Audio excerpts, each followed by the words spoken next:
Hello guys, welcome to the channel The Backbencher. So today's question is, three bottles of equal capacity have mixture of milk and water in the ratio of 5:7, 7:9 and 2:1 respectively.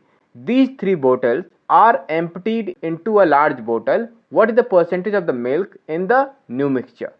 So let's start to solve this question, but before going further I'm going to give you 1 minute. आपके पास 1 minute है, आप इसको खुद भी try कर सकते हो, and then you will tell me which option is the right option.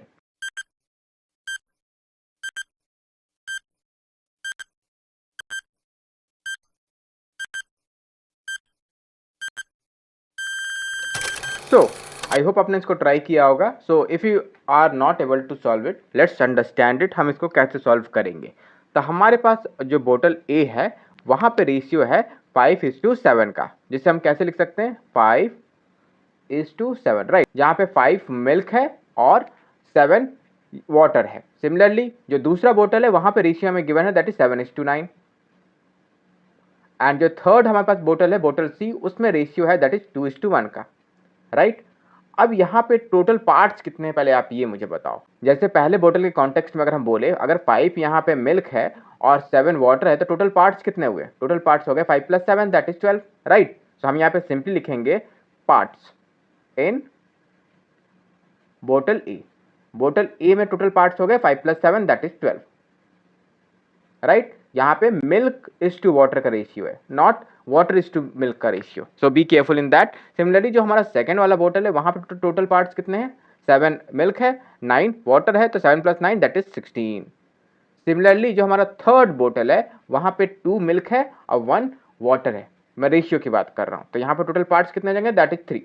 अब यहाँ पे आपके पास दो तरीके होते हैं सॉल्व करने का, या तो आप x लेके करो या आप यहाँ पे कोई क्वांटिटी एज्यूम कर लो, राइट. अगर आप x लेकर करते हो तो आपके पास एग्जाम में ज़्यादा टाइम नहीं बच पाता, आप उस क्वेश्चन को पर्टिकुलर डेडलाइन से पहले आप कंप्लीट नहीं कर पाओगे. सो आपको कैसे इसको करना है कॉम्पिटिटिव एग्जाम पर्सपेक्टिव. यहाँ पे सिंपली आप जो टोटल पार्ट्स आपके पास आए हैं ना उसका आप एलसीएम ले लो. सो यहाँ पे हमारे पास 3 नंबर्स हैं 12, 16 और 3, राइट. सो 12, 16 और 3, इसका आप एलसीएम लो. हम 2 से जाएंगे, 2 6 × 12, 2 8 × 16, 3 एज इट इज.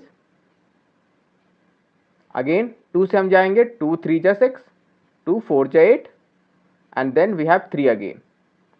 अगेन 3 से हम जाएंगे, सो 3 1 × 3, 4 एंड 1. तो एलसीएम आपके पास हो जाएगा 2 × 2, 2 × 2 × 3 × 4 × 3 × 4 that is equal to 2 2 × 4, 3 × 12, 4 × 48, right. तो हमारे पास एलसीएम आ गया दैट इज 48. अब ये जो वैल्यू आपके पास आई है ना, इसी को आप एज्यूम कर लो टोटल क्वांटिटी, राइट. तो हम यहाँ पे सिंपली लिखेंगे let the total quantity is 48 litres, right. So अगर टोटल क्वांटिटी 48 लीटर्स है तो आप इसको कैसे सॉल्व करोगे. आप बहुत आसानी से इसको बोल सकते हो कि अगर टोटल क्वांटिटी 48 लीटर है तो मिल्क कितना है फर्स्ट बोतल के कॉन्टेक्स्ट में. फर्स्ट बोतल के कॉन्टेक्स्ट में अगर हम मिल्क की बात करें, मिल्क हो जाएगा दैट इज, मिल्क का पार्ट है that is 5, so 5 upon total part that is 12, so 5 upon 12 of 48. Solve करो, 12 4 × 48 and 4 × 5 that is 20. So 20 litre हमारे पास आ गया मिल्क पहले बोतल में. सिमिलरली बोतल बी में हमारे पास कितना आएगा, बोतल बी में हमारे पास मिल्क हो जाएगा, सिंपली सेम कॉन्सेप्ट आपको यूज करना है, given ratio upon total part.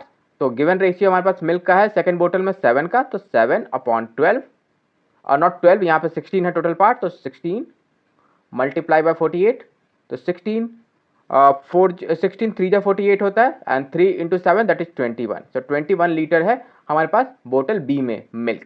Similarly हम बोतल सी में भी निकालेंगे. बोतल सी में हमारे पास मिल्क होगा 2 upon total part that is 3 × 48.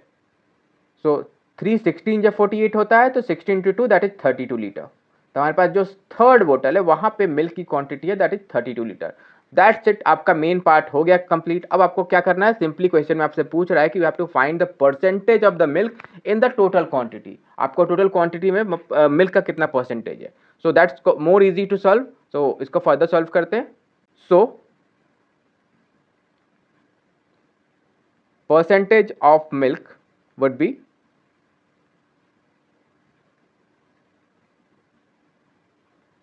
पहले में कितना है, दैट इज 20, सो 20 प्लस दूसरे में कितना है, दैट इज 21, सो 21 प्लस तीसरे में कितना है, दैट इज 32. ये तो हो गया मिल्क की क्वांटिटी.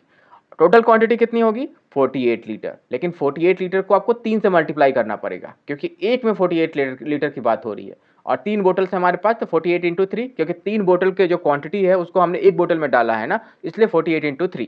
अब इसको आप फर्दर सॉल्व कर दो. हाँ, आपको परसेंटेज निकालना है, दैट्स वाई आपको यहाँ पे 100 से मल्टीप्लाई करना पड़ेगा. सो 100 से मल्टीप्लाई करने के बाद then you will get your required answer. तो 20 प्लस 21 प्लस 32 होता है, दैट इज 73 एंड 48 इंटू 3 होता है, दैट इज 144. और हमें पता है कि 70 का स्क्वायर क्या होता है, दैट इज 140. सो आपका जो आंसर आएगा अप्रॉक्सीमेटली 50 के % के अक्रॉस आएगा. अब आप ऑप्शन देख लो, आपको पूरा सॉल्व करने की जरूरत नहीं है. अब अप्रॉक्सीमेटली अगर आपका 50 के अक्रॉस में आप कोई ऑप्शन है तो वही आपका राइट ऑप्शन होगा. तो यहाँ पे एक 51.2 है और एक 50.7 है. तो यहाँ पे आपको चेक करना पड़ेगा. और एक और 52.3 भी है. तो आपको यहाँ पे पूरा सॉल्व करना पड़ेगा. लेकिन मैं आपको बता सकता हूँ दैट इज अप्रॉक्सीमेटली 50.7. अगर आपकी कैलकुलेशन पावर अच्छी है तो आप इसको सिंपली कट भी कर सकते हो. सो अगर आप इसको सिंपली कट करोगे तो हो जाएगा 7300 अपॉन 144. इसको 2 से कट करोगे then you will get your answer. ठीक है, तो इसका अप्रॉक्स आंसर आएगा दैट इज 50.7. जो मैंने रफ में किया है that is 50.7%. That is the percentage of milk in the total quantity after mixing all the 3 bottles. So मैंने यहाँ पे सारे स्टेप्स, आप पूछ सकते हो कि मैंने इस क्वेश्चन को काफ़ी टाइम ले लिया इसको सॉल्व करने में, लेकिन मैंने यहाँ पे सारे स्टेप्स को आपको एक्सप्लेन भी किया है. मैं चाहता था बहुत सारे स्टेप यहाँ पे खा जाता. सो एग्जाम में आपको ऐसा ही करना है. आप जितना हो सके आप स्टेप को खा जाओ. जितना आप अपने माइंड में कैलकुलेशन कर पाओ, जितना स्टेप्स आप अपने माइंड में कर पाओ, वो आपके लिए ज़्यादा अच्छा रहेगा and that will save your time. But for understanding purpose मैंने यहाँ पे ऑलमोस्ट सारे स्पेस आपको बता दिए हैं. So I hope your query has been cleared, and here option number D is the right option. So till then keep studying and keep learning and have a nice day.